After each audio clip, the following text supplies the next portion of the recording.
तो आप लोग इस वीडियो को लास्ट तक देखिएगा, आपका फिजिकल केमिस्ट्री क्लियर हो जाएगा। तो चलिए आज के इस वीडियो को शुरू करते हैं। अगर आप लोग इस चैनल पर नए जुड़े हैं तो चैनल को सब्सक्राइब कर लीजिएगा, बेल आइकन घंटी को दबा लीजिएगा ताकि आपको नेक्स्ट वीडियो का नोटिफिकेशन मिल सके। और यह जो क्वेश्चन है काफ़ी ज़्यादा इम्पोर्टेंट है और आपके बोर्ड एग्जाम में डायरेक्टली देखने के लिए मिलेगा। तो आप लोग सारे क्वेश्चन को अच्छे से याद कर लीजिएगा और इसका पीडीएफ हमारे टेलीग्राम पर मिल जाएगा। तो टेलीग्राम का लिंक आपको डिस्क्रिप्शन में मिल जाएगा। तो चलिए आज की इस वीडियो को शुरू करते हैं। अगर आप लोग इस वीडियो को लास्ट तक देखते हैं तो आपको लास्ट में जाकर अनुभव होगा, हमको कॉन्फिडेंस होगा कि नहीं मुझे फिजिकल केमिस्ट्री का अच्छे से रिवीजन हो गया है। थोड़ा वीडियो लंबा होगा लेकिन आपको लास्ट तक जरूर देखना है। तो चलिए हम लोग इस वीडियो को शुरू करते हैं और आप लोग कमेंट बॉक्स में आंसर देते चलिएगा ताकि आपको अच्छे से याद हो जाए। तो हम लोग यहाँ पे देखते हैं फर्स्ट नंबर क्वेश्चन। तो यहाँ पे देखिए first number question important question है। निम्नलिखित में बेरवादार ठोस कौन सा है, यानी इनमें से कौन सा जो ठोस है वह बेरवादार है। तो यहाँ पे आपका राइट आंसर क्या होगा? तो यहाँ पे राइट आंसर आपका ग्लास यानी जो आपका कांच है वह यहाँ पे बेरवादार ठोस पदार्थ है। तो करेक्ट आंसर यहाँ पे डी हो जाएगा। तो आप लोग इसको याद रखिएगा। नेक्स्ट क्वेश्चन की ओर बढ़ते हैं जो कि आपका यहाँ पे है सेकंड नंबर। सोलर सेल में उपयोग किए जाने वाले पदार्थ में होता है, यानी जो सोलर सेल होता है, जो आपका सोलर सेल जो आपका घर में होता है उसमें कौन सा पदार्थ का उपयोग करते हैं? तो वहाँ पे हम लोग सिलिकॉन का प्रयोग करते हैं। किसका? सिलिकॉन का। तो करेक्ट आंसर यहाँ पे बी हो जाएगा। तो आप लोग याद रखिएगा। नेक्स्ट क्वेश्चन की ओर बढ़ते हैं जो कि यहाँ पे आपका है third number. Third number question है आयोडीन निम्न में क्या है? तो आयोडीन यहाँ पे आपका क्या हो जाएगा? तो आयोडीन यहाँ पे आपका आणविक ठोस है। क्या है? आणविक ठोस। तो यहाँ पे आपका करेक्ट आंसर सी हो जाएगा। तो आप लोग याद रखिएगा कि जो आपका आयोडीन है क्या होता है? आणविक ठोस होता है। बढ़ते हैं नेक्स्ट क्वेश्चन की तरफ। तो नेक्स्ट क्वेश्चन यहाँ पे है 4 नंबर। ऊष्मा और विद्युत का अच्छा चालक है, यानी ऊष्मा और विद्युत का अच्छा चालक इनमें से कौन है? तो यहाँ पे आपका ग्रेफाइट राइट आंसर हो जाएगा, क्योंकि ग्रेफाइट ही यहाँ पे ऊष्मा और विद्युत का चालक है, सुचालक है। तो करेक्ट आंसर सी हो जाएगा। बढ़ते हैं नेक्स्ट क्वेश्चन की तरफ। नेक्स्ट क्वेश्चन यहाँ पे है 5 नंबर। किस यूनिट सेल में परमाणुओं की संख्या सबसे अधिक होती है? किस यूनिट सेल में परमाणुओं की संख्या सबसे अधिक होती है? तो यहाँ पे आपका FCC जो इकाई सेल होता है उसमें परमाणुओं की संख्या सबसे अधिक होता है। तो करेक्ट आंसर सी हो जाएगा। बढ़ते हैं नेक्स्ट क्वेश्चन की तरफ। तो नेक्स्ट क्वेश्चन यहाँ पे है 6 नंबर। फ्रेंकल तथा शॉटकी दोष दोनों होते हैं, यानी ऐसा आपको पदार्थ का नाम बताना है, यौगिक का नाम बताना है जिसमें फ्रेंकल तथा शॉटकी दोष दोनों होता है। तो वह आपका सिल्वर ब्रोमाइड होता है, AgBr होता है। तो करेक्ट आंसर यहाँ पे क्या हो जाएगा? सी हो जाएगा। तो आप लोग याद रखिएगा। बढ़ते हैं नेक्स्ट क्वेश्चन की तरफ। तो नेक्स्ट क्वेश्चन यहाँ पे है 7। वह पदार्थ जिसका 0 केल्विन पर शून्य प्रतिरोध होता है उस पदार्थ को हम लोग क्या कहते हैं? यहाँ पे कह रहा है कि एक ऐसा पदार्थ का नाम बताना है जिसका प्रतिरोध 0 केल्विन ताप पर शून्य होता है। तो उससे हम लोग कहते हैं सुपर कंडक्टर, अति सुचालक। तो यहाँ पे करेक्ट आंसर क्या होगा? बी होगा। ऐसा अभी तक पॉसिबल नहीं हो पाया है कि कोई पदार्थ अति सुचालक हो, उसका प्रतिरोध हो ही नहीं। लेकिन ऐसा क्या कहा जाता है? काल्पनिक में माना जाता है कि ऐसा कोई पदार्थ होगा जिसका 0 केल्विन ताप पर जो प्रतिरोध है वह शून्य होगा। उसे हम लोग सुपर कंडक्टर यानी अति सुचालक कहते हैं। तो करेक्ट आंसर बी होगा। बढ़ते हैं नेक्स्ट क्वेश्चन की तरफ। तो नेक्स्ट क्वेश्चन यहाँ पे है 8 नंबर। मूल क्रिस्टल तंत्रों की संख्या है। तो मूल क्रिस्टल तंत्रों की संख्या कितनी है? तो 7 होती है। तो यहाँ पे करेक्ट आंसर सी हो जाएगा। तो आप लोग याद रखिएगा। बढ़ते हैं नेक्स्ट क्वेश्चन की तरफ। तो नेक्स्ट क्वेश्चन यहाँ पे है 9 नंबर। एवोगाड्रो संख्या बराबर होता है, यानी एवोगाड्रो संख्या n किसके इक्वल होता है? तो आप लोग याद रखिएगा कि एवोगाड्रो संख्या 6.023 गुणे 10 के पावर 23 के इक्वल होता है। तो करेक्ट आंसर यहाँ पे क्या हो जाएगा? बी हो जाएगा। यह क्या है? कांस्टेंट है। तो आपको इसका मान याद रखना है। बढ़ते हैं नेक्स्ट क्वेश्चन की तरफ। नेक्स्ट क्वेश्चन यहाँ पे है 10 नंबर कह रहा है क्षारकीय धातु हैलाइड के रंगीन होने का सामान्यतः कारण है, यानी जो हैलाइड होता है, यानी जो क्षारीय हैलाइड होता है वह रंगीन होता है किसके कारण? तो वह F केंद्र के कारण उसका जो रंग होता है लाल, पीला, हरा होता है। तो यहाँ पे करेक्ट आंसर क्या होगा? बी होगा। तो आप लोग इसको याद रखिएगा, इंपॉर्टेंट क्वेश्चन है, VVI क्वेश्चन है, आपके बोर्ड एग्जाम में आया हुआ है। बढ़ते हैं नेक्स्ट क्वेश्चन की तरफ। तो नेक्स्ट क्वेश्चन यहाँ पे है 11 नंबर। BCC इकाई सेल में मुक्त स्थान की प्रतिशत कितना होता है? यानी जो आपका BCC इकाई सेल होता है उसमें खाली जगह कितना % होता है? तो उसमें खाली जगह आपका 32% होता है। कितना? 32%। तो यहाँ पे करेक्ट आंसर क्या होगा? डी हो जाएगा। तो आप लोग इसको याद रखिएगा। बढ़ते हैं नेक्स्ट क्वेश्चन की तरफ। तो नेक्स्ट क्वेश्चन यहाँ पे है 12 नंबर। 12 नंबर कह रहा है निम्नलिखित में कौन ऑक्साइड धातु की तरह विद्युतीय गुण दर्शाता है? इनमें कौन सा ऑक्साइड है जो धातु की तरह विद्युतीय गुण दर्शाता है? तो वह आपका होता है सल्फर डाइऑक्साइड। तो यहाँ पे आपका करेक्ट आंसर सी हो जाएगा, SO2। तो आप लोग इसको याद रखिएगा, काफ़ी ज़्यादा इंपॉर्टेंट क्वेश्चन है। बढ़ते हैं नेक्स्ट क्वेश्चन की तरफ। देखिए यहाँ पे आपका नेक्स्ट क्वेश्चन है 13। 13 कह रहा है HCP संरचना का पैकिंग प्रभाज होता है। तो HCP संरचना का पैकिंग प्रभाज क्या होता है? 0.74 होता है। तो यहाँ पे आपका करेक्ट आंसर बी हो जाएगा। तो आप लोग इसको याद रखिएगा। नेक्स्ट क्वेश्चन की ओर बढ़ते हैं जो कि आपका है 14। 14 कह रहा है Na2O में सोडियम की कोऑर्डिनेशन संख्या कितना होता है? यानी सोडियम ऑक्साइड में सोडियम की कोऑर्डिनेशन संख्या कितना होता है? तो सोडियम की कोऑर्डिनेशन संख्या यहाँ पे 8 होता है। कितना? 8। तो यहाँ पे आपका करेक्ट आंसर सी हो जाएगा। तो आप लोग इसको याद रखिएगा, इंपॉर्टेंट क्वेश्चन है, VVI क्वेश्चन है। बढ़ते हैं नेक्स्ट क्वेश्चन की तरफ। तो नेक्स्ट क्वेश्चन यहाँ पे है 15 नंबर। यहाँ पे कह रहा है जर्मेनियम धातु को थोड़े इंडियम से डोपिट करने पर हमें क्या प्राप्त होता है? यहाँ पे पूछ रहा है। यानी जर्मेनियम धातु को थोड़े से इंडियम धातु में डोपिट करने में, उसको डोपिट करने का मतलब है मिलावट करना, उसमें मिलाने से हमें किस प्रकार के हमें अर्धचालक प्राप्त होता है? N प्रकार का अर्धचालक या P प्रकार का अर्धचालक यहाँ पे पूछ रहा है। तो आपको यहाँ पे बताना है।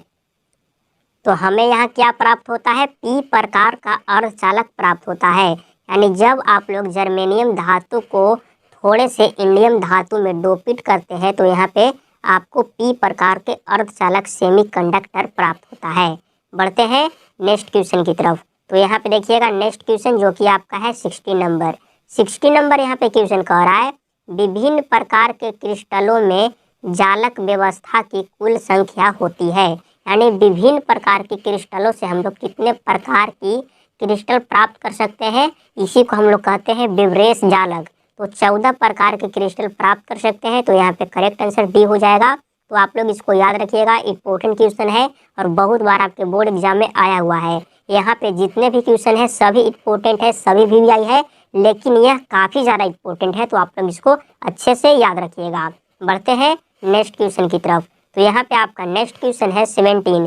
फेरोमैग्नेटिक है, यानी फेरोमैग्नेटिक इनमें से कौन है? तो आप लोग जानते हैं कि फेरोमैग्नेटिक यानी लौह चुंबकीय इनमें से सभी है। निकेल होता है, कोबाल्ट होता है, क्रोमियम होता है, तो इनमें से सभी। तो यहाँ पे करेक्ट आंसर डी हो जाएगा। तो आप लोग इसको याद रखिएगा, इंपॉर्टेंट क्वेश्चन है, VVI क्वेश्चन है। बढ़ते हैं नेक्स्ट क्वेश्चन की तरफ। तो यहाँ पे देखिए नेक्स्ट क्वेश्चन है 18। किस अणु का द्विध्रुव आघूर्ण शून्य है? किस अणु का द्विध्रुव आघूर्ण शून्य है? तो यहाँ पे आपका BF3 जो आपका जो अणु है उसका जो द्विध्रुव आघूर्ण है वह शून्य है, 0 है। तो यहाँ पे आपका राइट आंसर बी हो जाएगा। तो आप लोग याद रखिएगा। नेक्स्ट क्वेश्चन है जो कि आपका है 19 नंबर। तो 19 नंबर क्वेश्चन है एक आयनिक यौगिक में A इकाई सेल के घन के कोनों पर तथा B फलकों के केंद्र पर है, तो इस यौगिक का सूत्र क्या होगा? देखिए यहाँ पे B क्या है? फलक पर है, तो B पर 3 होगा, और ये क्या है? यह कोनों पर है, तो यहाँ पे A होगा, यानी AV3 हो जाएगा। तो यहाँ पे करेक्ट आंसर C हो जाएगा। तो यह सूत्र आप लोग लिखना जानते होंगे, तो यहाँ पे राइट आंसर C हो जाएगा।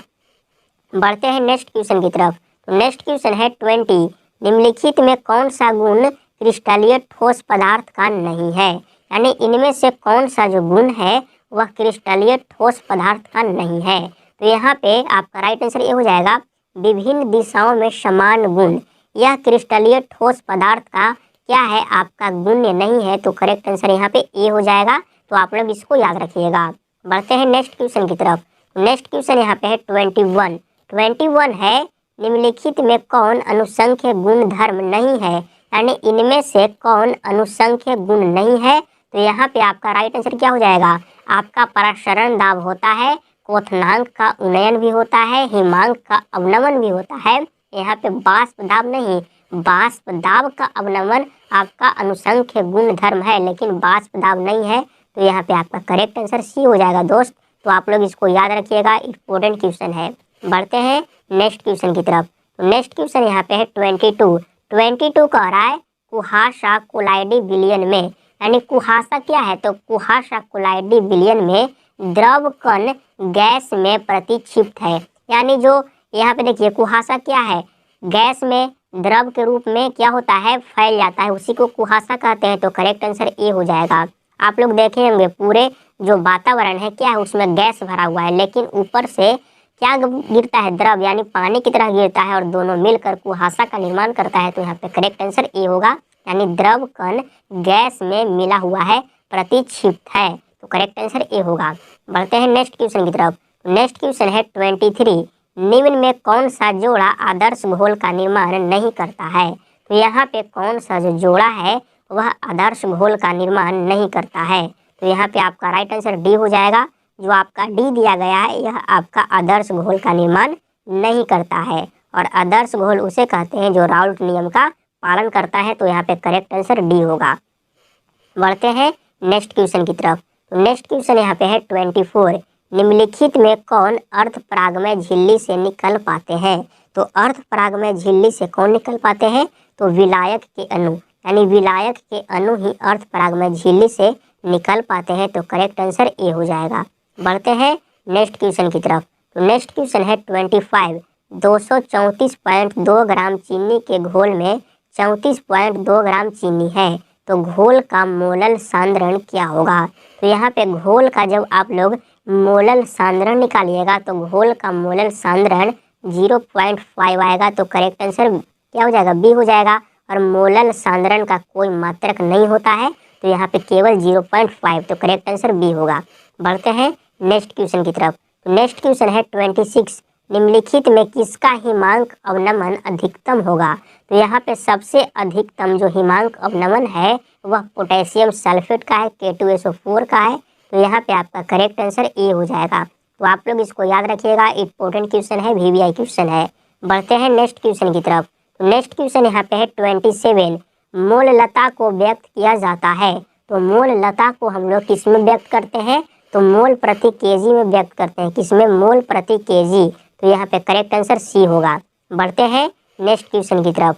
तो नेक्स्ट क्वेश्चन है 28 कह रहा है प्रथम कोटि अवक्रिया के लिए वेग स्थिरांक की इकाई है।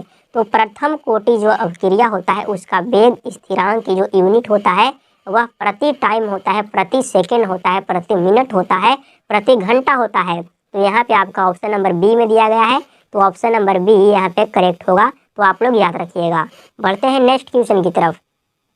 29 कह रहा है सांद्रण इकाई जो ताप क्रम से स्वतंत्र होता है उसे क्या कहते हैं। यानी वैसा सांद्रण इकाई जो ताप क्रम से स्वतंत्र होता है वह मोल लता होता है। तो यहाँ पे करेक्ट आंसर सी हो जाएगा। तो आप लोग याद रखिएगा। नेक्स्ट क्वेश्चन की ओर बढ़ते हैं जो कि आपका है 30 है अनुसंख्य गुण धर्म विधि से प्रोटीन तथा बहुलक का अनुभार ज्ञात करने की सर्वोच्चम विधि कौन सी है। यहाँ पे क्या पूछ रहा है कि अनुसंख्य गुण धर्म विधि से प्रोटीन और बहुलक का अनुभार हम लोग किसके द्वारा ज्ञात कर सकते हैं, यानी सबसे सर्वोच्चम विधि कौन सा है। तो वह आपका है पराशरण दाब। क्या है, पराशरण दाब ओस्मिक प्रेशर। तो यहाँ पे करेक्ट आंसर ए होगा। तो आप लोग इसको अच्छे से याद रखिएगा, इंपॉर्टेंट क्वेश्चन है, VVI क्वेश्चन है और आपके बोर्ड एग्जाम में आया हुआ है। बढ़ते हैं नेक्स्ट क्वेश्चन की तरफ। तो यहाँ पे देखिए नेक्स्ट क्वेश्चन है 31 बिलियन जिसमें पराशरण दाब समान ताप पर समान होते हैं क्या कहलाते हैं। यानी बिलियन जिसमें पराशरण दाब समान ताप पर समान होते हैं उसे क्या कहते हैं। जिसमें पराशरण दाब समान हो उसे हम लोग कहते हैं समपराशरी विलयन। तो यहाँ पे करेक्ट आंसर क्या होगा, डी हो जाएगा, समपराशरी विलयन। बढ़ते हैं नेक्स्ट क्वेश्चन की तरफ। तो नेक्स्ट क्वेश्चन यहाँ पे है 32 निम्नलिखित में किस में विलयन का अनुसंख्य गुण धर्म नहीं है। यानी निम्नलिखित में किस में विलयन का अनुसंख्य गुणधर्म नहीं है। तो यहाँ पे आपका पृष्ठ तनाव यानी पृष्ठ तनाव जो है वह विलयन का अनुसंख्य गुणधर्म नहीं है, लेकिन इसके अलावा सभी है, तो करेक्ट आंसर बी होगा। नेक्स्ट क्वेश्चन की ओर बढ़ते हैं, जो कि आपका है 33। प्रसरण दाब की इकाई है। तो प्रसरण दाब की इकाई क्या होती है? तो प्रसरण दाब की इकाई आपका एटीएम होता है। क्या होता है? एटीएम। तो यहाँ पे करेक्ट आंसर डी हो जाएगा, एटीएम। तो यहाँ पे करेक्ट आंसर डी होगा। बढ़ते हैं नेक्स्ट क्वेश्चन की तरफ। तो नेक्स्ट क्वेश्चन है 34। 34 है समपराशरी विलयन में समान होती है। तो समपराशरी विलयन में क्या समान होता है? तो मोलर सांद्रण यानी समान होता है। तो करेक्ट आंसर ए हो जाएगा, मोलर सांद्रण यहाँ पे समान होता है। बढ़ते हैं नेक्स्ट क्वेश्चन की तरफ। तो नेक्स्ट क्वेश्चन है 35। HCl एवं H2O के स्थिर क्वाती मिश्रण में क्या होता है? तो H2 यानी H2O जल और हाइड्रोक्लोरिक अम्ल के जब आप लोग स्थिर क्वाती मिश्रण बनाइएगा तो उसमें आपका 20.2% HCl रहेगा और बाकी आपका क्या रहेगा? बाकी आपका जल रहेगा। तो यहाँ पे करेक्ट आंसर डी होगा। बढ़ते हैं नेक्स्ट क्वेश्चन की तरफ। तो नेक्स्ट क्वेश्चन है 36। विद्युत अपघट्य का उदाहरण है। तो विद्युत अपघट्य का उदाहरण कौन होगा? जो आयनिक रहेगा। तो यहाँ पे सोडियम एसीटेट विद्युत अपघट्य का उदाहरण है। तो करेक्ट आंसर यहाँ पे बी हो जाएगा। तो आप लोग याद रखिएगा। देखते हैं नेक्स्ट क्वेश्चन 37। यहाँ पे कह रहा है विलयन के अनुसंख्य गुणधर्म वे गुण होते हैं जो निर्भर करते हैं, किस पर निर्भर करते हैं? तो केवल कणों की संख्या पर निर्भर करते हैं विलयन के अनुसंख्य गुणधर्म। तो यहाँ पे करेक्ट आंसर डी होगा। तो आप लोग इसको याद रखिएगा, इंपॉर्टेंट क्वेश्चन है, वीवीआई क्वेश्चन है। नेक्स्ट क्वेश्चन की ओर बढ़ते हैं, जो कि आपका यहाँ पे है 38। निम्न में किस जलीय विलयन का क्वथनांक उच्चतम होगा? तो यहाँ पे कौन सा जलीय विलयन है उसका क्वथनांक उच्चतम है? तो यहाँ पे 0.01 मोल यहाँ पे सोडियम सल्फेट का क्या हो जाएगा? यहाँ पे क्वथनांक उच्चतम है। तो करेक्ट आंसर यहाँ पे सी हो जाएगा।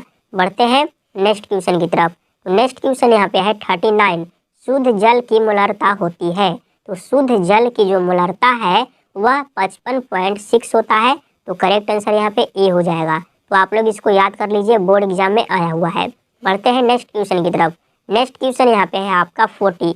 40 कह रहा है निम्नलिखित में कौन सा अनुसंख्य गुणधर्म नहीं है? तो यहाँ पे कौन सी अनुसंख्य गुणधर्म नहीं है? तो यहाँ पे प्रकाशीय क्रियाशीलता आपका अनुसंख्य गुणधर्म नहीं है। इसके अलावा यहाँ पे सभी है। तो यहाँ पे राइट आंसर बी होगा। बढ़ते हैं नेक्स्ट क्वेश्चन की तरफ। नेक्स्ट क्वेश्चन है 41। जल के कड़वापन का कारण है, यानी जल किसके कारण खड़ा होता है? समुद्र का जल किसके कारण खड़ा है? तो वहाँ पे मैग्नीशियम और कैल्शियम के लवण है जिसके कारण उसका जल खड़ा है, यानी कड़ापन है, वहाँ पे झाग नहीं उत्पन्न होगा। तो करेक्ट आंसर डी होगा। देखते हैं नेक्स्ट क्वेश्चन। नेक्स्ट क्वेश्चन है 42। 42 है अगर n घुल पदार्थ के मोल की संख्या तथा n घोलक के मोल की संख्या हो तो घुल के मोल प्रभाज क्या होगा? तो घुल के मोल प्रभाज पूछ रहा है, तो स्मॉल n बटा small n plus capital N। तो करेक्ट आंसर बी होगा। तो आप लोग इसको याद रखिएगा। बढ़ते हैं नेक्स्ट क्वेश्चन की तरफ। तो नेक्स्ट क्वेश्चन यहाँ पे है 43। विशिष्ट चालकता की इकाई होती है। तो विशिष्ट चालकता की जो इकाई है ओम प्रति मीटर प्रति सेंटीमीटर। तो correct answer option number C में दिया गया है। तो ऑप्शन नंबर सी यहाँ पे राइट आंसर हो जाएगा। विशिष्ट चालकता की इकाई क्या होता है? ओम प्रति मीटर प्रति सेंटीमीटर। तो आप लोग इसको याद रखिएगा। नेक्स्ट क्वेश्चन है आपका 44। 44 है डेनियन सेल में होने वाली सेल अवक्रिया है। तो डेनियन सेल में होने वाली सेल अवक्रिया इसमें से कौन है? तो आपका ऑप्शन नंबर सी में दिया गया है जिंक प्लस कॉपर, तीर के चिन्ह जिंक प्लस कॉपर यानी Zn प्लस Cu2, तीर के चिन्ह Zn2 प्लस Cu। तो यहाँ पे करेक्ट आंसर सी में दिया गया है। तो आप लोग इसको याद रखिएगा, इंपॉर्टेंट क्वेश्चन है, वीवीआई क्वेश्चन है। बढ़ते हैं नेक्स्ट क्वेश्चन की तरफ। तो नेक्स्ट क्वेश्चन यहाँ पे देखिए 45। 45 है वैद्युत अपघटन की क्रिया में कैथोड पर होता है। वैद्युत अपघटन की जो क्रिया होता है उसमें कैथोड पर क्या होता है? तो कैथोड पर आपका अवकरण होता है और एनोड पर आपका ऑक्सीकरण होता है। तो यहाँ पे करेक्ट आंसर बी होगा। तो आप लोग याद रखिएगा। नेक्स्ट क्वेश्चन की ओर बढ़ते हैं, जो कि आपका है 46। निम्नलिखित में कौन सा सेल हाइड्रोजन एवं ऑक्सीजन के रासायनिक ऊर्जा को विद्युत ऊर्जा में बदलता है? यहाँ पे पूछ रहा है कि ऐसा कौन सा सेल है जो हाइड्रोजन एवं ऑक्सीजन के रासायनिक ऊर्जा को विद्युत ऊर्जा में चेंज कर देता है, यहाँ पे कौन सा सेल है? तो यहाँ पे आपका ईंधन सेल होगा। ईंधन सेल जो होता है वह क्या करता है? हाइड्रोजन और ऑक्सीजन को विद्युत ऊर्जा में चेंज कर देता है। तो करेक्ट आंसर सी होगा। देखते हैं नेक्स्ट क्वेश्चन। नेक्स्ट क्वेश्चन है 47। निम्नलिखित में कौन द्वितीयक सेल है, यानी इनमें से कौन सेकेंडरी सेल है? तो यहाँ पे लेड स्टोरेज बैटरी आपका सेकेंडरी सेल है, द्वितीयक सेल है। तो यहाँ पे करेक्ट आंसर क्या होगा? बी हो जाएगा। तो आप लोग याद रखिएगा। देखते हैं नेक्स्ट क्वेश्चन। तो नेक्स्ट क्वेश्चन यहाँ पे है 48। 48 है, एक फैरेड का विद्युत CuSO4 के घोल से कितना ग्राम तांबा मुक्त करेगा? यानी एक फैरेड का विद्युत धारा हम लोग कॉपर सल्फेट के विलयन में प्रवाहित करेंगे तो कितना ग्राम तांबा मुक्त होगा? तो वहाँ से 31.75 ग्राम तांबा मुक्त होता है। तो यहाँ पे करेक्ट आंसर क्या होगा? बी हो जाएगा। तो आप लोग इसको याद रखिएगा, इंपॉर्टेंट क्वेश्चन है, बोर्ड एग्जाम में आया हुआ है। बढ़ते हैं नेक्स्ट क्वेश्चन की तरफ। तो यहाँ पे देखिए नेक्स्ट क्वेश्चन। तो नेक्स्ट क्वेश्चन है 49। निम्न आयनों में सबसे प्रबल अपचायक कौन सा है? तो देखिए अ से अपचायक और अ से आयोडीन, यानी यहाँ पे जो आयोडीन होता है सबसे प्रबल सबसे मजबूत क्या है? आपका अपचायक है। तो यहाँ पे करेक्ट आंसर डी होगा। तो आप लोग इसमें कंफ्यूज नहीं होना है, अ से अपचायक और अ से आयोडीन। तो करेक्ट आंसर डी हो जाएगा। नेक्स्ट क्वेश्चन की ओर बढ़ते हैं, जो कि आपका है 50 नंबर। सेल स्थिरांक की इकाई है। तो सेल स्थिरांक की इकाई क्या होता है? प्रति सेंटीमीटर। क्या होता है? प्रति सेंटीमीटर। तो करेक्ट आंसर सी होगा। तो सेल स्थिरांक की इकाई क्या होता है? प्रति सेंटीमीटर। बढ़ते हैं नेक्स्ट क्वेश्चन की तरफ। तो नेक्स्ट क्वेश्चन यहाँ पे है 51। सर्वाधिक चालकता है। तो सर्वाधिक चालकता किसका होता है? तो सर्वाधिक चालकता आपका चांदी का होता है। तो यहाँ पे करेक्ट आंसर सी हो जाएगा। तो सारे लोग याद रखिएगा। बढ़ते हैं नेक्स्ट क्वेश्चन की तरफ। तो नेक्स्ट क्वेश्चन है 52। किसी बिलियन की चालकता समानुपाती होती है। तो किसी बिलियन की जो चालकता है वह आयन की संख्या के समानुपाती होता है। तो करेक्ट आंसर बी होगा। यानी जिस बिलियन में आयन ज़्यादा बनेगा उसमें विद्युत धारा का प्रवाह ज़्यादा होगा, और जिसमें कम आयन बनेगा उसमें विद्युत धारा का प्रवाह भी कम होगा। तो आपको वीडियो पसंद आ रहा है तो वीडियो को लाइक अभी कर दीजिए, वीडियो को शेयर कर दीजिए। बढ़ते हैं नेक्स्ट क्वेश्चन की तरफ। तो नेक्स्ट क्वेश्चन है 53। किसी मरकरी सेल में कौन सा पदार्थ नहीं होता है? तो कोई मरकरी सेल है उसमें कौन सा पदार्थ नहीं होगा? तो उसमें आपका मर्क्यूरी क्लोराइड नहीं होता है। तो यहाँ पे करेक्ट आंसर डी होगा। तो आपकी सभी होता है, यानी आपका HgO होता है, KOH होता है, जिंक होता है, लेकिन यहाँ पे HgCl2 नहीं होता है। तो करेक्ट आंसर डी होगा। नेक्स्ट क्वेश्चन यहाँ पे है 54। 54 है, एक कूलाम बराबर होता है। तो एक कूलाम किसके बराबर होता है? 6.24 गुने 10 के, यानी 10-18 इलेक्ट्रॉन का आवेश के इक्वल होता है। तो करेक्ट आंसर यहाँ पे बी हो जाएगा। तो आप लोग इसको याद रखिएगा। बढ़ते हैं नेक्स्ट क्वेश्चन की तरफ। तो नेक्स्ट क्वेश्चन यहाँ पे है 55। 55 है, जब सेल प्रतिक्रिया साम्य अवस्था को प्राप्त कर लेता है उस समय सेल का EMF क्या होता है? यानी जब सेल जो प्रतिक्रिया है वह बंद हो जाता है, साम्य अवस्था में हो जाता है, तो उस समय सेल का EMF क्या होता है? तो उस समय सेल का जो EMF है शून्य हो जाता है। तो करेक्ट आंसर यहाँ पे ए हो जाएगा। अब बढ़ते हैं नेक्स्ट क्वेश्चन की तरफ। तो देखिएगा नेक्स्ट क्वेश्चन आपका है 56। 56 यहाँ पे है, किसी अर्ध सेल का इलेक्ट्रोड विभव निर्भर करता है। तो कोई अर्ध सेल है उसका इलेक्ट्रोड विभव किस पर निर्भर करता है? आपसे यहाँ पे पूछ रहा है। तो किसी अर्ध सेल का जो इलेक्ट्रोड विभव है वह धातु की प्रकृति पर, सेल में धातु आयन की सांद्रता पर और टेम्परेचर पर, यानी उपयुक्त, यानी इनमें से सभी पर निर्भर करता है। तो आप लोग इसको याद रखिएगा। इंपॉर्टेंट क्वेश्चन है, VVI क्वेश्चन है। चलिए बढ़ते हैं नेक्स्ट क्वेश्चन की तरफ। तो यहाँ पे नेक्स्ट क्वेश्चन आपका है 57। 57 है, निम्नलिखित में किस पदार्थ के घोल को कॉपर के बर्तन में सुरक्षित रखा जा सकता है? यहाँ पे क्या पूछ रहा है कि ऐसा कौन सा घोल है जिसको हम लोग कॉपर के बर्तन में सुरक्षित रख सकते हैं? तो यहाँ पे कौन सा घोल होगा? देखिए यहाँ पे जो चांदी है और जो सोना है वह कॉपर से कम क्रियाशील है, जिसके कारण कॉपर प्रतिक्रिया करके यहाँ पे दूसरा अवक्षेप बना लेगा। लेकिन यहाँ पे जिंक ज़्यादा प्रतिक्रियाशील है, इसलिए हम लोग जिंक के विलयन को कॉपर के बर्तन में सुरक्षित रख सकते हैं। तो यहाँ पे correct answer option number A हो जाएगा। तो आपको समझ में आ गया होगा। इम्पोर्टेंट क्वेश्चन है, वीवीआई क्वेश्चन है, तो आप लोग इसको अच्छे से याद कर लीजिए।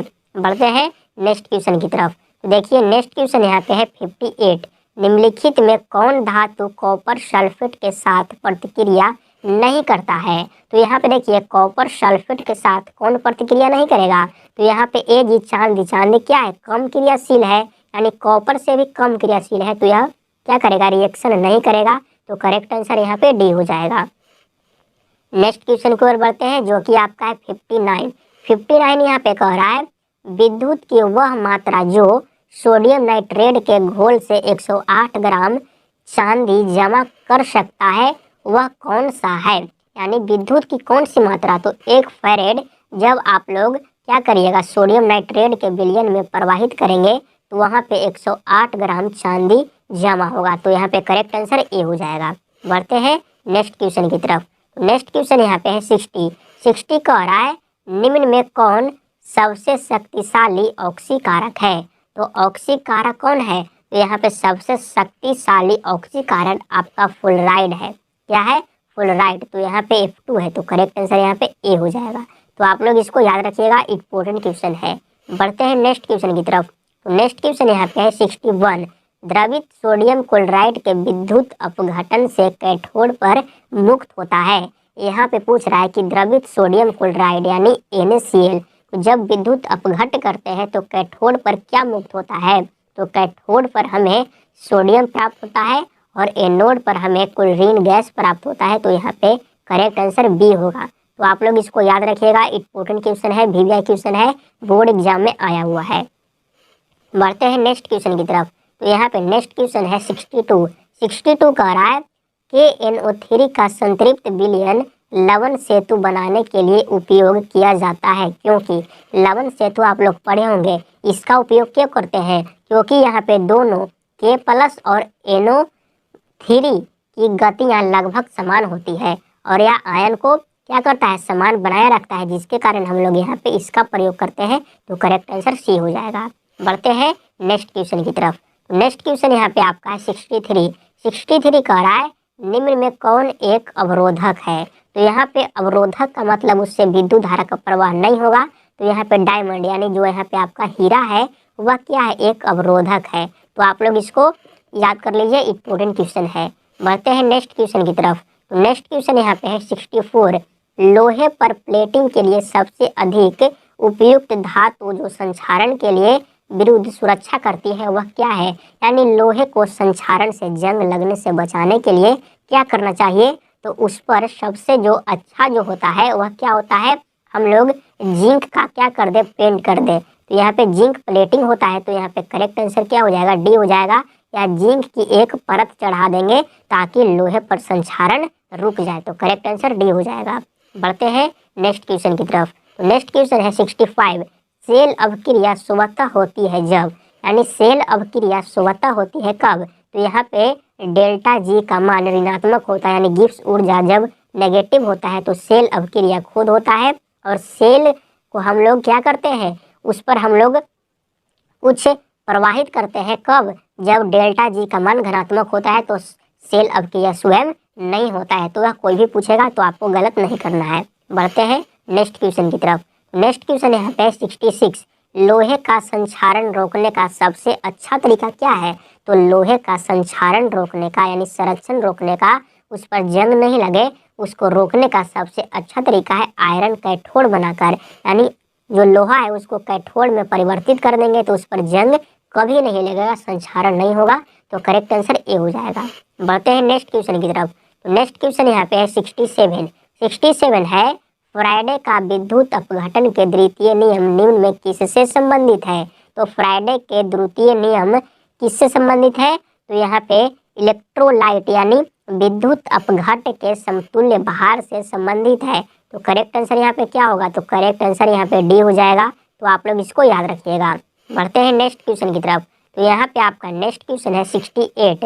तापमान में वृद्धि के साथ धातु की चलकता, यानी टेम्परेचर को जब हम लोग बढ़ाते हैं तो धातु की जो चलकता है वह क्या होता है? तो धातु की चलकता घट जाती है। तो यहाँ पे करेक्ट आंसर क्या होगा? बी हो जाएगा। तो आप लोग याद रखिएगा। बढ़ते हैं नेक्स्ट क्वेश्चन की तरफ। तो नेक्स्ट क्वेश्चन यहाँ पे है 69।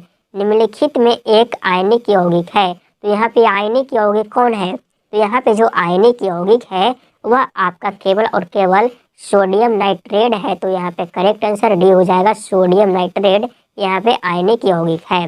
बढ़ते हैं नेक्स्ट क्वेश्चन की तरफ। तो नेक्स्ट क्वेश्चन यहाँ पे है 70 कह रहा है वैद्युत अपघटन में इलेक्ट्रॉन जिस इलेक्ट्रोड से घोल में प्रवेश करता है उसे क्या कहते हैं? तो वैद्युत अपघटन में इलेक्ट्रॉन जिस इलेक्ट्रोड से घोल में प्रवेश करता है उसे हम लोग क्या कहते हैं? कैथोड कहते हैं, यानी कैथोड कहते हैं। तो करेक्ट आंसर यहाँ पे ए हो जाएगा। तो आप लोग इसको याद रखिएगा दोस्त, इंपॉर्टेंट क्वेश्चन है, वीवीआई क्वेश्चन है। बढ़ते हैं नेक्स्ट क्वेश्चन की तरफ। नेक्स्ट क्वेश्चन है 71 सोडियम फ्लोराइड के जलीय घोल का विद्युत विच्छेदन कराने पर घनोद एवं ऋणोद पर प्राप्त प्रतिफल क्या है? तो जब आप लोग सोडियम फ्लोराइड यानी NaF के जलीय घोल का विद्युत विच्छेदन कराइएगा तो यहाँ पे कैथोड और एनोड पर जो प्राप्त प्रतिफल है वह क्या है? तो वह आपका ऑक्सीजन और हाइड्रोजन है। तो करेक्ट आंसर यहाँ पे क्या हो जाएगा? तो करेक्ट आंसर यहाँ पे डी हो जाएगा। तो आप लोग इसको याद रखिएगा, इंपॉर्टेंट क्वेश्चन है, वीवीआई क्वेश्चन है और 2018 आपके बिहार बोर्ड में आया हुआ है। बढ़ते हैं नेक्स्ट क्वेश्चन की तरफ।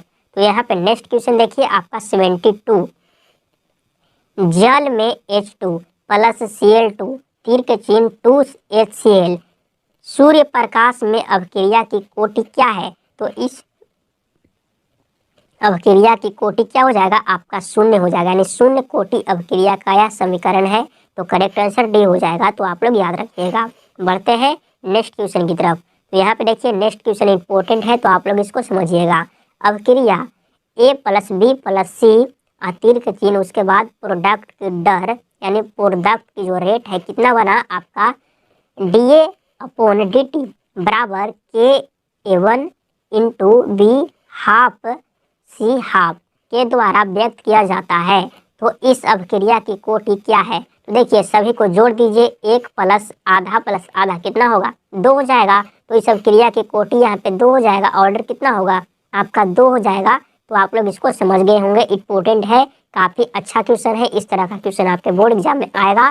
तो आप लोग यहाँ पे देखिए क्या है, यहाँ पे 1 है, उसके बाद हाफ है, तो हाफ और हाफ मिलकर 1 हो जाएगा और 1 2 हो जाएगा। तो यहाँ पे करेक्ट आंसर तो बी हो जाएगा। तो आपको समझ में आ गया होगा। बढ़ते हैं नेक्स्ट क्वेश्चन की तरफ। तो देखिए नेक्स्ट क्वेश्चन यहाँ पे है 74 है एंजाइम किस प्रकार किसी अभिक्रिया की गति को बढ़ाता है?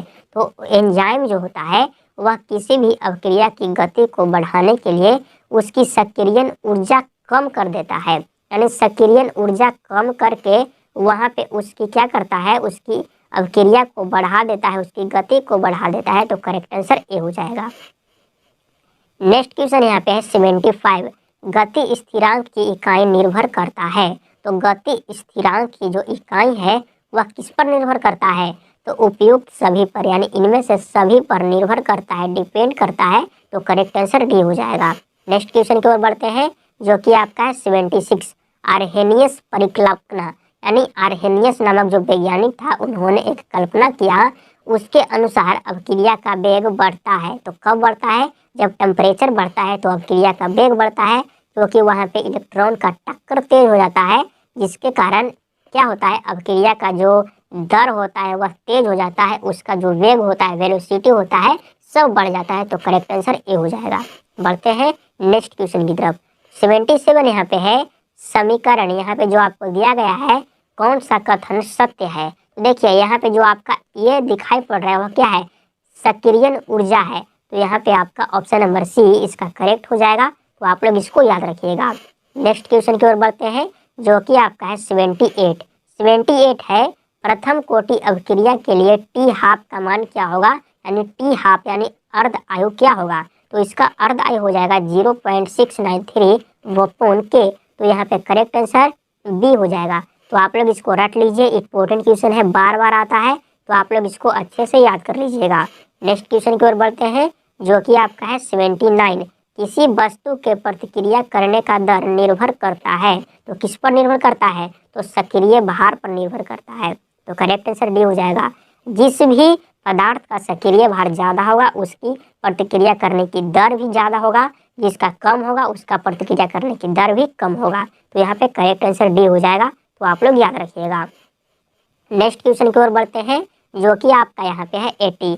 उत्प्रेरक एक वस्तु है जो, यानी उत्प्रेरक क्या करता है? उत्प्रेरक एक वस्तु है जो साम्यावस्था प्राप्त करने की समय को कम कर देता है, यानी अभिक्रिया को बढ़ा देता है या घटा भी सकता है। तो यहाँ पे करेक्ट आंसर सी हो जाएगा। तो आप लोग इसको याद रखिएगा, इंपॉर्टेंट क्वेश्चन है, VVI क्वेश्चन है। बढ़ते हैं नेक्स्ट क्वेश्चन की तरफ। तो नेक्स्ट क्वेश्चन यहाँ पे है 81। कौन सी पृष्ठीय परिघटना नहीं है? तो इनमें कौन सा पृष्ठीय परिघटना नहीं है? तो यहाँ पे वैद्युत अपघटन प्रक्रिया आपका पृष्ठीय परिघटना नहीं है। तो करेक्ट आंसर यहाँ पे डी हो जाएगा।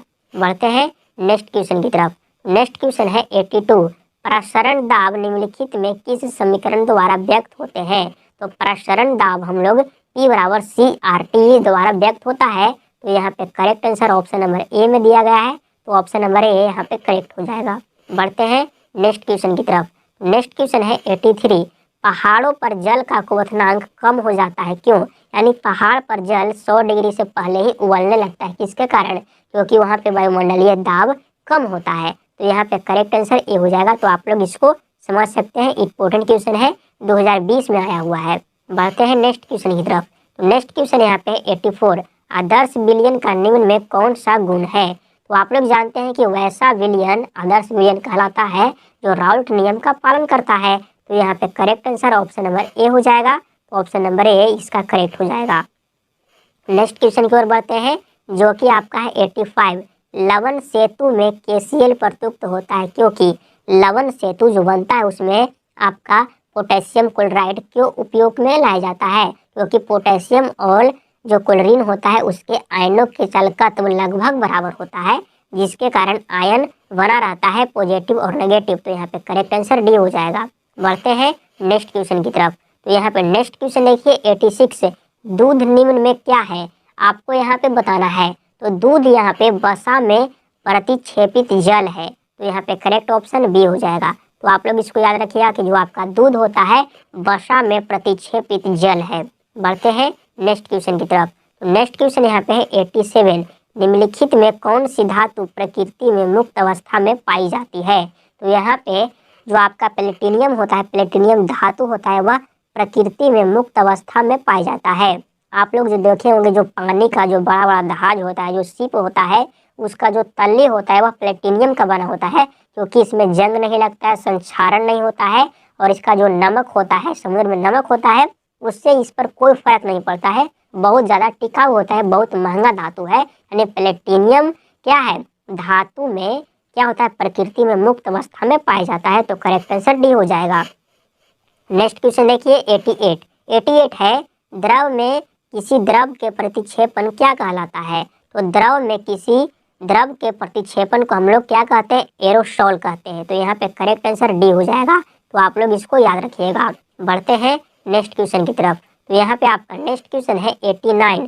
ठोस पदार्थ पर किसी द्रव का प्रतिक्षेपण कहलाता है, यानी ठोस पदार्थ पर किसी द्रव का प्रतिक्षेपण क्या कहलाता है? यहाँ पे पूछ रहा है, तो आपको यहाँ पे बताना है। तो उसे हम लोग जेल कहते हैं। क्या कहते हैं? जेल। तो यहाँ पे correct answer option number B हो जाएगा दोस्त। तो आप लोग याद रखिएगा। नेक्स्ट क्वेश्चन की ओर बढ़ते हैं, जो कि आपका है 90। तो 90 नंबर क्वेश्चन है, दूध एक उदाहरण है। तो जो आपका दूध है वह आपका पायस का उदाहरण है। इंपॉर्टेंट क्वेश्चन है, सबसे ज़्यादा इंपॉर्टेंट क्वेश्चन है। यह क्वेश्चन बार बार आता है। दूध किसका उदाहरण है? तो पायस का। तो आप लोग याद रखिएगा। नेक्स्ट क्वेश्चन यहाँ पे है 91। वनस्पति तेल से वनस्पति घी के निर्माण में प्रयुक्त उत्प्रेरक है। आप लोग देखे होंगे कि बाजारों में बहुत सारे प्रकार का घी मिलता है, वह किससे बना होता है? वनस्पति तेल से। तो वनस्पति तेल से वनस्पति घी बनाने के लिए हम लोग निकेल नामक उत्प्रेरक का प्रयोग करते हैं। तो correct answer option number C हो जाएगा दोस्त। तो आप लोग याद रखना। नेक्स्ट क्वेश्चन की ओर बढ़ते हैं, जो कि आपका है 92। निम्न में कौन सा पदार्थ लायोफिलिक सॉल्ट बनाने में व्यवहार नहीं किया जाता है? यहाँ पे नहीं किया जाता है पूछ रहा है। तो यहाँ पे हम लोग किसका प्रयोग नहीं करते हैं? तो धातु का जो सल्फाइड होता है उसका प्रयोग हम लोग लायोफिलिक सॉल्ट बनाने में नहीं करते हैं। तो करेक्ट आंसर यहाँ पे डी हो जाएगा। इसके अलावा जो आपका स्टार्च होता है, गोंद होता है, जिलेटिन होता है, उसका प्रयोग करते हैं। नेक्स्ट क्वेश्चन की ओर बढ़ते हैं, जो कि आपका है 93 है, अधिशोषण की प्रक्रिया होती है। तो अधिशोषण की जो प्रक्रिया है वह ऊष्माक्षेपी होता है, यानी ऊष्मा बाहर निकलता है। तो करेक्ट आंसर ए हो जाएगा। तो आप लोग याद रखिएगा कि अधिशोषण में ऊष्मा का क्या होता है, बाहर निकलता है, ऊष्माक्षेपी अक्रिया होता है। नेक्स्ट क्वेश्चन की ओर बढ़ते हैं, जो कि आपका है 94। जैव उत्प्रेरक होता है। तो जैव उत्प्रेरक क्या होता है, तो जैव उत्प्रेरक एक आपका एंजाइम होता है। तो यहाँ पे correct answer option number A हो जाएगा, जैव उत्प्रेरक एक एंजाइम होता है। नेक्स्ट क्वेश्चन की ओर बढ़ते हैं, जो कि आपका है 95। बादल निम्न में किसका उदाहरण है। तो बादल यहाँ पे निम्न में किसका उदाहरण है, आपसे यहाँ पे पूछ रहा है। इंपॉर्टेंट क्वेश्चन है दोस्त, बादल निम्न में किसका उदाहरण है। तो बादल यहाँ पे दोस्त द्रव का गैस में मिश्रण, यानी जो द्रव है उसमें गैस का मिश्रण है, उसी को हम लोग बादल कहते हैं। यानी बादल क्या है, तो द्रव का गैस में मिश्रण का एग्जाम्पल है, उदाहरण है। तो आप लोग याद रखिएगा। बढ़ते हैं नेक्स्ट क्वेश्चन की तरफ। तो नेक्स्ट क्वेश्चन है 96। निम्न में कौन टिंडल प्रभाव नहीं दिखाता है। तो टिंडल प्रभाव इनमें से कौन नहीं दिखाएगा, तो यहाँ पे शर्करा विलयन, यानी चीनी का जो विलयन होता है वह टिंडल प्रभाव को नहीं दर्शाता है। तो यहाँ पे correct answer option number C हो जाएगा। देखते हैं नेक्स्ट क्वेश्चन। तो नेक्स्ट क्वेश्चन देखिए आपका 97। टिंडल प्रभाव पाया जाता है। तो टिंडल प्रभाव किस में पाया जाता है, तो टिंडल प्रभाव मेन रूप से सॉल में पाया जाता है। तो यहाँ पे correct answer option number C हो जाएगा। तो आप लोग याद रखिएगा। बढ़ते हैं नेक्स्ट क्वेश्चन की तरफ। तो नेक्स्ट क्वेश्चन देखिए 98। 98 है, निम्न में कौन लायोफिलिक कोलाइड है, यानी इनमें से कौन लायोफिलिक कोलाइड है। तो यहाँ पे क्या हो जाएगा, यहाँ पे जो आपका गोंद है वह लायोफिलिक कोलाइड है। तो करेक्ट ऑप्शन यहाँ पे बी हो जाएगा। बढ़ते हैं नेक्स्ट क्वेश्चन की तरफ। तो यहाँ पे देखिए नेक्स्ट क्वेश्चन है 99। निम्न में कौन ठोस ठोस समुदाय के हैं। तो ठोस ठोस समुदाय के यहाँ पे संश्लेषित जेम है। तो करेक्ट ऑप्शन यहाँ पे सी हो जाएगा, संश्लेषित जेम यहाँ पे ठोस ठोस समुदाय का है। और बढ़ते हैं अपने लास्ट क्वेश्चन की तरफ, जो कि आपका है 100। 100 कह रहा है P2O5 अच्छा है एक। तो P2O5 क्या है, एक अच्छा अधिशोषक है। तो करेक्ट ऑप्शन यहाँ पे ए हो जाएगा। तो इसी के साथ आपका फिजिकल केमिस्ट्री का इंपॉर्टेंट क्वेश्चन समाप्त होता है। और मैं आशा करता हूँ कि आपको वीडियो पसंद आया होगा। और यह क्वेश्चन काफ़ी ज़्यादा इंपॉर्टेंट है, गेस किया गया है, जो आपके बोर्ड एग्जाम में डायरेक्टली आएगा। तो अगर आप लोग वीडियो को लास्ट तक देखे हैं तो आपको कॉन्फिडेंस आ गया होगा अंदर से कि नहीं, मुझे फिजिकल केमिस्ट्री अच्छे से रिवीजन हो गया है। अगर आप लोग इसी तरह का वीडियो चाहते हैं तो आप लोग इसको लाइक करिए। और इसी तरह से हम लोग इनऑर्गेनिक केमिस्ट्री और ऑर्गेनिक केमिस्ट्री सभी का बनाने वाला हूँ। तो चलिए आज के वीडियो में बस इतना ही। तब तक के लिए जय हिंद, जय भारत।